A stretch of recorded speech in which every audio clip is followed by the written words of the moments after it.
right? Disclaimer, these are my own opinions, not ASCO's. And this is the story of Journal of Global Oncology. And specifically the launch of Journal of Global Oncology, and this is a new open access online-only journal that we hope to publish the first articles sometime this summer. And the goal of my presentation is to convey a framework for assessing global publishing opportunities for society. So much of what I say will probably be fairly obvious, but I do hope that the presentation will deliver a few new insights for your consideration. So I think Maureen insulted me for my need of slides and having an MBA, and yes, we do that a lot, and I love making slides, so I won't apologize. This slide represents an opportunity assessment framework that we used for Journal of Global Oncology, but it's also a framework that I think can be applied to other new journal launches, and I'll go into each of these elements. So, begin with and focus on the big picture, and this is something that Denny said this morning, and I think this is critical. I would argue that identifying and understanding the global environment in which your society operates is more important than anything else you do. It's more important than what is happening in your organization, because I think good organizations can adapt to market and environmental changes.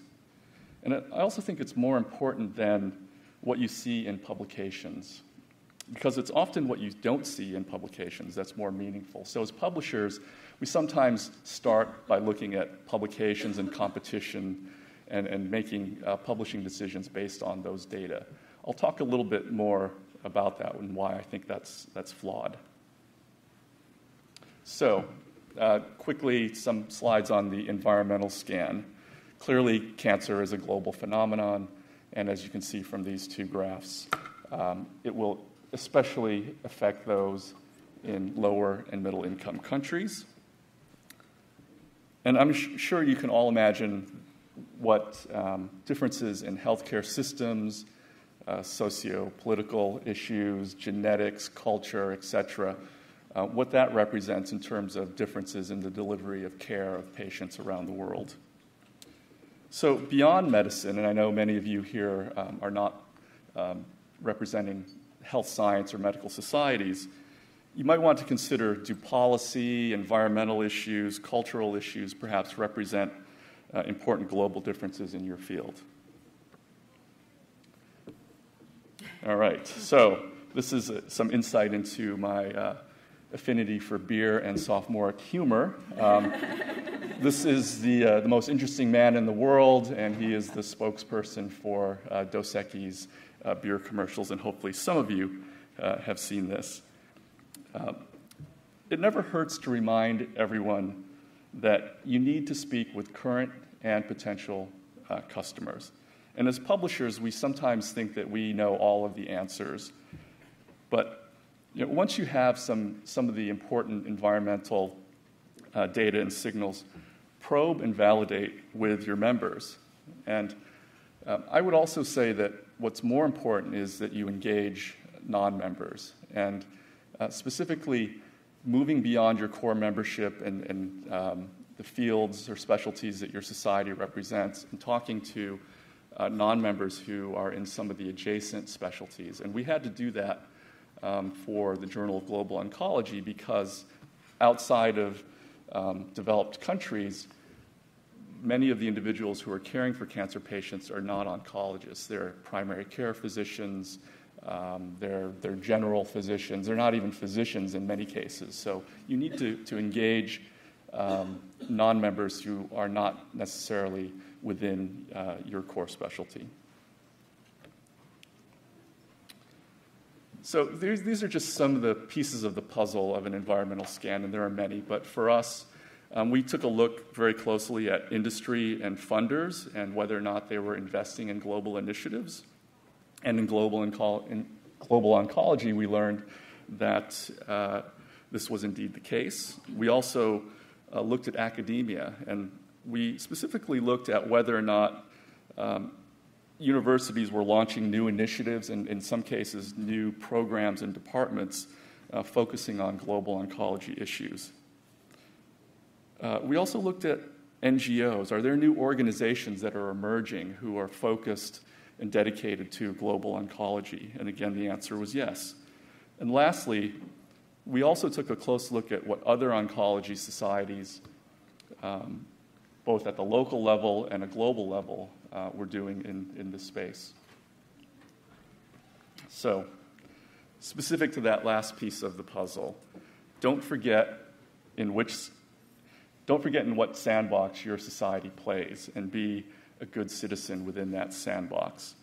We identified other society players in global oncology, and we assessed the dynamics of our relationship with those organizations. And we asked ourselves, will launching a global oncology journal, and especially coming from a U.S. society, represent a threat to some of the other societies? And if so, how could we diffuse that threat and diffuse those tensions that a potential new journal might represent? And so as a result of this sandbox assessment, ASCO is negotiating an affiliation for JGO with another global organization, and that represents benefits in terms of content and marketing for both organizations, but especially for the new journal. And as we got closer to launch, we actually informed another, what we might call a competing society, of our intent to launch a new journal, and who we appointed as editor-in-chief, because this person was a very prominent and active member of that organization and was once a past president. So it's those courtesies that I think are important, as well as how you could identify areas of collaboration with other societies that will make a journal successful. All right, organizational scan. And this is part 2 of this framework. Know your society from as many angles and perspectives as possible. And a key takeaway for those of us who work in a society, but perhaps even those of you who work for a commercial publishing partner, is to avoid working in a silo. You have to engage colleagues and stakeholders in other departments, not just within publishing. You really need to build that social capital in many cases to make a new publication successful. So, this is ASCO, and I'm not going to read all of these numbers, but we are clearly a global organization. However, I would say that even if your society does not have a huge global membership or meetings presence, consider whether or not your society is in a position to advance a field globally, either through its reputation, through the network that you operate in, partnerships, and resources. And so partnerships and collaborations were mentioned this morning, and I think that's critical. If you have a commercial publishing partner, your global vision and global ambitions may actually be aligned, and that's something that I would encourage that you explore with partners. And also partnering with other societies, as I've mentioned. And finally, publications. Several key takeaways here. One, define global in the context of your journal and society. For ASCO, it was not necessarily increasing the percentage of submissions from, say, India or China, but it could be for your organization. More importantly, it was what the scope of the journal editorial would be, and that is we're trying to publish articles that are going to be most impactful and most meaningful for those clinicians and healthcare professionals who are working in resource-constrained settings, whether that be in sub-Saharan Africa, Southeast Asia, or even here in the United States.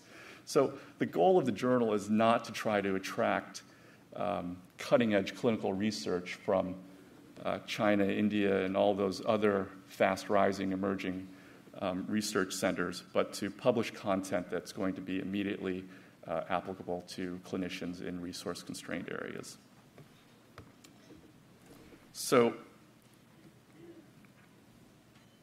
what I would say is that when you look at publications and do your publication scan, the most meaningful data may actually be the absence of data. And what I mean by that is if we were to look at the competition and other journals to see how many articles are being published on global oncology issues, is that trend increasing or decreasing?